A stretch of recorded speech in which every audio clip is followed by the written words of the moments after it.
Hello दोस्तों, कैसे हैं आप लोग। उम्मीद करता हूं कि आप लोग अच्छे होंगे, स्वस्थ होंगे, मस्त होंगे। हम लोगों ने ट्रिपल सी में अभी तक जो भी पढ़ा है वो भी पहले चैप्टर का था, introduction to computer. Introduction to computer हमारा पहला चैप्टर कंप्लीट हो चुका है। उसमें का सब जो वन शॉट उसका और उसका जो फुल फॉर्म है, इंपॉर्टेंट एमसीक्यू है, पूरा हम लोग उसको देख चुके हैं। अगर आप लोग उसको नहीं देखे हैं तो उसको आप लोग जाकर देख लीजिएगा। हम लोग आज इस वीडियो में स्टार्ट करेंगे ट्रिपल सी का दूसरा chapter, introduction to operating system. Video start करने से पहले आप लोगों से एक रिक्वेस्ट है कि आप लोग अगर चैनल पर नए आए हैं तो चैनल को सब्सक्राइब कर लीजिए और बेल आइकन को भी ऑन कर लीजिए। और अगर आपको वीडियो अच्छी लगे तो आप लोग आखिरी में वीडियो को लाइक ज़रूर कीजिएगा और अपने दोस्तों के पास भी शेयर कर दीजिएगा। तो चलिए वीडियो स्टार्ट करते हैं। तो हम पहले देख लेते हैं कि ऑपरेटिंग सिस्टम क्या होता है। ऑपरेटिंग सिस्टम कंप्यूटर का एक महत्वपूर्ण सॉफ्टवेयर है जो पर्दे के पीछे काम करता है। पर्दे के पीछे काम करने का मतलब है यहाँ पर कि वो हमारे और कंप्यूटर के बीच में एक मेल बैठाता है, मतलब कि कम्युनिकेशन करने के लिए वो एक जरिया प्रदान करता है जिससे हम कंप्यूटर से एक कम्युनिकेट कर सकते हैं। इसके कहने का मतलब यही है, जो पर्दे के पीछे काम करता है। यह कई चीज़ों का ध्यान रखता है ताकि आप अपने कंप्यूटर का उपयोग कर सकें। आइए हम लोग देख लेते हैं कुछ महत्वपूर्ण कार्य जो एक ऑपरेटिंग सिस्टम करता है। हार्डवेयर का प्रबंधन, सीपीयू, मेमोरी, स्टोरेज और अन्य हार्डवेयर घटकों के साथ संचार और समन्वय करता है। और दूसरा पॉइंट है सॉफ्टवेयर का प्रबंधन, अनुप्रयोगों को चलाने की अनुमति देता है। यह सुनिश्चित करता है कि उन्हें आवश्यक संसाधन मिले और उन्हें एक दूसरे के साथ विरोध करने से रोकता है। मतलब कि वह सुनिश्चित करता है कि सभी जो अपना इसका अलग अलग सिस्टम है, जो अलग अलग इसमें जो है कुछ जैसे गूगल क्रोम खोल लिए, उसमें जाकर यूट्यूब खोल लिए, उसके बाद MS ऑफिस खोल लिए, सभी को अलग अलग सिस्टम प्रदान करता है ताकि वो अपना एक टाइम पर अलग अलग चल सकें, उसमें कुछ गड़बड़ी ना हो। फाइलों का प्रबंधन, आपकी फाइलों को संग्रहित करता है और उनका ट्रैक रखता है और आपको उन्हें ढूंढने और उनका उपयोग करने में मदद करता है। और कुछ लोकप्रिय ऑपरेटिंग सिस्टम हैं जिन्हें ज़्यादातर यूज किया जाता है, जैसे हो गया Microsoft Windows, Apple Mac OS, ये लगभग एप्पल के उसमें चलता है, मोबाइल में, लैपटॉप में। गूगल क्रोम OS, एंड्रॉयड और लिनक्स। और हाँ, अगर आपको पता करना है कि आप कौन सा ऑपरेटिंग सिस्टम चला रहे हैं तो ये जानने के लिए आप अपने सिस्टम के सेटिंग में जाकर पता कर सकते हैं। और इसी के बाद आता है हमारा types of operating system, operating system के प्रकार। ऑपरेटिंग सिस्टम मतलब कई प्रकार के होते हैं, लेकिन जो मेन है यहाँ पर वही दिया गया है, तो हम देख लेते हैं। पहला है सिंगल यूजर सिंगल टास्किंग, एकल उपयोगकर्ता एकल कार्य। Allows one user to run one program at a time, कहने का मतलब है कि एक समय में एक प्रोग्राम को केवल एक ही यूजर यूज कर सकता है। और इसी के बाद है दूसरा मल्टीटास्किंग, एक समय में एक यूजर कई प्रोग्राम को यूज कर सकता है। और तीसरा है मल्टी यूजर, बहु उपयोगकर्ता, allows multiple user to access the computer system at the same time. उसी के बाद है रियल टाइम, वास्तविक समय, डिजाइन फॉर टास्क भी require a very quick response time like medical equipment और industrial control system. Real time वाले operating system में हमें रिस्पांस बहुत जल्दी मिलता है, यहाँ पर कहने का मतलब है। और लास्ट है mobile operating system, design for smartphone and tablets. ये जो मोबाइल ऑपरेटिंग सिस्टम है ये स्मार्टफोन और टैबलेट के लिए डिजाइन किया गया है, जैसे कि एंड्रॉयड, iOS और आदि इसी तरह के बहुत हैं। अब हम देख लेते हैं operating system for desktop and laptop. Desktop और लैपटॉप के लिए ऑपरेटिंग सिस्टम कौन कौन से हैं, यहाँ पर तरह तरह के दिए गए हैं ऑपरेटिंग सिस्टम डेस्कटॉप और लैपटॉप के लिए। जैसे हो गया माइक्रोसॉफ्ट विंडोज़, और हो गया Apple Mac OS, Google Chrome OS, Linux हो गया। जो माइक्रोसॉफ्ट विंडोज़ है ये लगभग अधिकतर जगह पर यूज किया जाता है डेस्कटॉप एंड लैपटॉप में। और जो एप्पल मैक OS है वो केवल एप्पल में जो pre installed on Apple computer, मतलब कि उसमें पहले से ही इंस्टॉल रहता है। उसके बाद है हमारा गूगल क्रोम OS, ये मतलब कि एक सिस्टम में एकदम सिंपल इस तरीके से डिज़ाइन किया रहता है और इसका स्पीड बहुत तेज़ होता है, जैसे हमारे मोबाइल में हम उसको यूज करते हैं वो वाला। और जो लिनक्स का है, Linux is a free and open source operating system, मतलब कि ये फ्री है एकदम, मतलब कि ओपन है, इसको कोई भी यूज कर सकता है। इसको इंस्टॉल करने के लिए कोई पैसा वैसा नहीं पड़ेगा।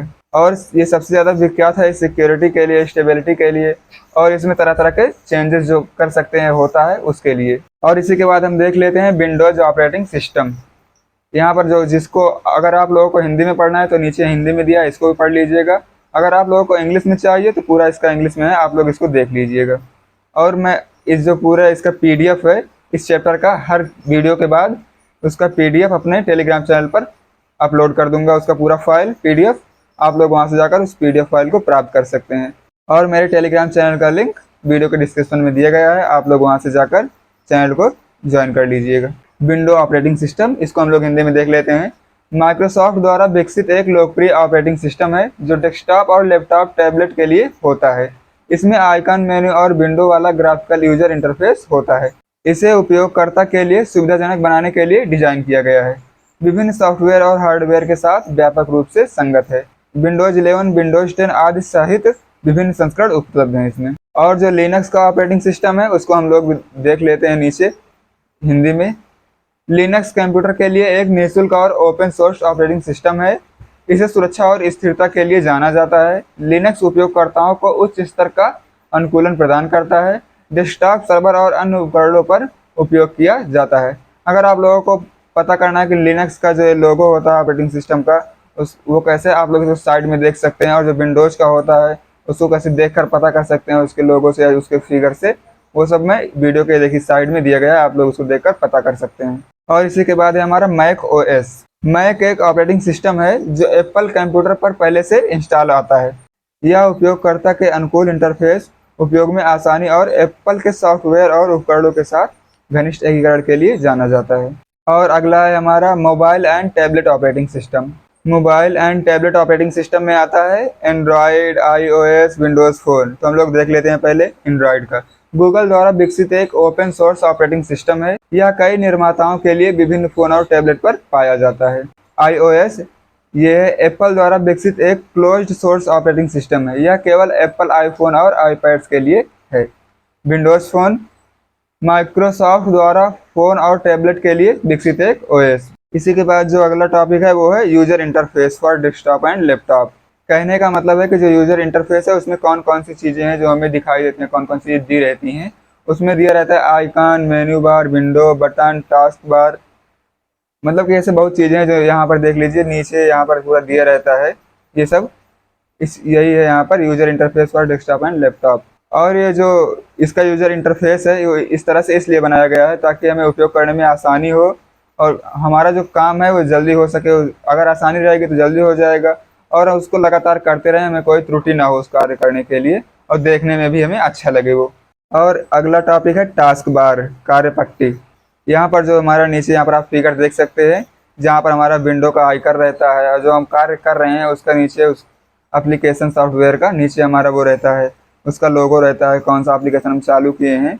जहाँ पर हमें डेट रहता है, टाइम रहता है, स्टार्ट बटन, ये सब हमारा रहता है। डेट एंड टाइम सब कुछ रहता है। ये नीचे जहाँ से वॉल्यूम तेज धीमा करते हैं, बैटरी दिखाता है, इसी को कहते हैं टास्क बार। तो आइए हम इसमें देख लेते हैं। जैसे आइकॉन हो गया, ये खुले प्रोग्राम या एप्लीकेशन को दर्शाता है। जो नीचे यहाँ पर दिया गया है 3 4 आइकॉन दिख रहा है, इसी को कहते हैं स्टार्ट बटन। यह बटन आपको आपके कंप्यूटर पर प्रोग्राम, फाइल और सेटिंग तक पहुँचाने की अनुमति देता है। और है सिस्टम ट्रे, यह क्षेत्र उन प्रोग्रामों के लिए आइकन प्रदर्शित करता है जो बैकग्राउंड में चल रहे हैं। और डेट एंड टाइम, यह आपके कंप्यूटर पर वर्तमान दिनांक और समय दिखाता है। और इसी के बाद हमारा अगला पॉइंट है आइकन एंड शॉर्टकट्स। आइकन छोटे चित्र होते हैं जो आपके कंप्यूटर पर फाइलों, फोल्डर या प्रोग्राम को दर्शाते हैं। आप लोग यहाँ पर फिगर में देख लीजिए साइड में। और ये आपकी कंप्यूटर स्क्रीन पर चीज़ों को पहचानने और व्यवस्थित करने का एक दृश्य तरीका है। मतलब कि जो इसमें ऊपर लोगो लगा है, जैसे हमारा ये कोई भी है, MS पेंट है, MS राइटर है, गूगल क्रोम है, उसका जो फोटो लगा हुआ है उसी को कहते हैं आइकॉन्स, जिसे हम देखकर पहचान सकते हैं। और जो शॉर्टकट हो गया, शॉर्टकट उन संकेतों की तरह होते हैं जो आपके कंप्यूटर पर किसी फाइल, फोल्डर या प्रोग्राम के स्थान की ओर इशारा करते हैं। किसी शॉर्टकट पर क्लिक करने से वास्तविक फाइल, फोल्डर या प्रोग्राम खुल जाता है।